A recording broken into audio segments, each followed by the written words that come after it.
Hi, my name is Martin Starkey from Seaways. This is a short video to show you about installing your Extreme Atom AP30 AP. It arrives in a box like this, one unit in the box, and it's a wall-mounted AP. On this side we have a 3-pin plug that plugs into the wall. On this side we have an indicator to show which way to plug it in. It's important to keep it in this orientation with the arrows pointing up. So I'll just plug in our network cable, connecting to the network, and then I'll plug it into the wall. We can see that the orange light has appeared, which means it's starting its initialization process, and that's physical installation of the Extreme Atom AP30 AP. So we've gone to the URL for extremecloudiq.com/login. Put in my email address, and I've also typed in my password. And of course you can register, and if you forgot your password, there's 2 links below here. I'll just log in. Now I have no devices connected to this cloud management platform at the moment, so I'll go straight ahead and show first steps. So over on the right hand side there's an arrow. We'll let that arrow come out, and this shows us to our Welcome to Extreme Cloud IQ, and we'll follow the guidance here, and we'll click on the deploy your device directly to the cloud. We're going to create and select locations. Our organization is Seaways, and we're going to go to the next location. So I'm going to type in Newcastle, save that location, and then I'm going to say that the building is home office. Save that building.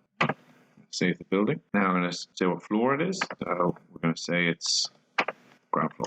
There is an opportunity here to input how high it is and the installation height. Ours is going to be 0.1 of a meter because it's almost on the floor. We can add in a map for the floor layout, save that floor. Now we have our location configured. Now we just need to go and onboard the device. So it's going to be a real device, and now we need to provide a serial number. Now the serial number is on the side of the box or on the AP. Put it in here, and if you have more than one devices you want to onboard at the same time, you can just do a comma separated and then add as many as you like. And we're going to use an arrive device, and we're going to assign the location. So we've already created the location, and we're going to say it's ground floor.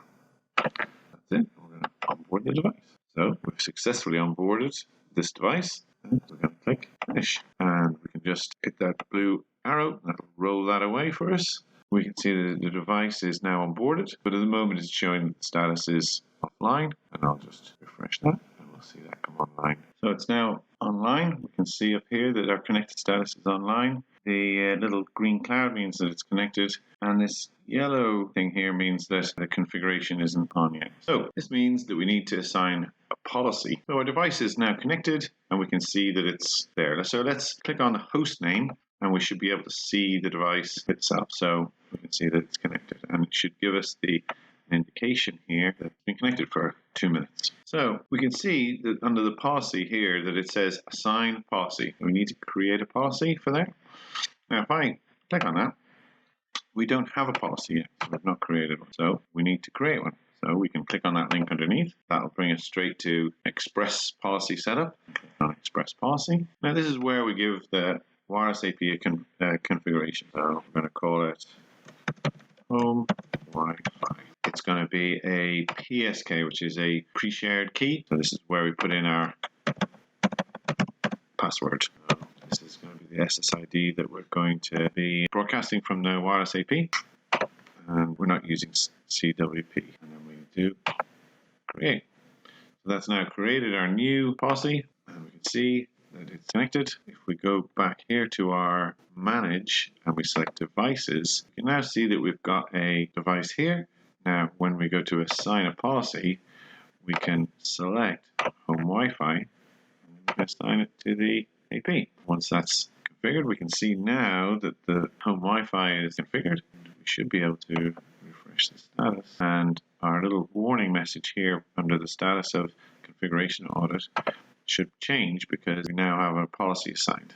Now we have the indicators that the AP is connected and the configuration audit is complete, and that's it. We now have an AP that's working, and we can connect to it wirelessly, and we're able to connect our mobile device to the internet. This is basic setup for the wireless AP for the very first device. After you've obviously set up the first device, the location and then maybe the network policy are already configured. So it's a matter of just selecting those in those drop-down boxes that you're prompted to fill in. There is some extra information we can see. If we want to click on the clients, we can see how many clients are connected. We can, of course, go to the AP itself by clicking on the name of it here in the list of devices. And to get to this page, we go to the sort of jigsaw puzzle piece, which means manage, and when we select devices, and that brings us to that page. If we wanted to see the network policy, we go to the cog, we look at the network policy, and this indicates our new network policy here. We can, of course, create another network policy that includes different settings if we wanted in a different part of the building, and we can add in another policy in there. That pretty much concludes the configuration of your Extreme Cloud IQ wireless APs.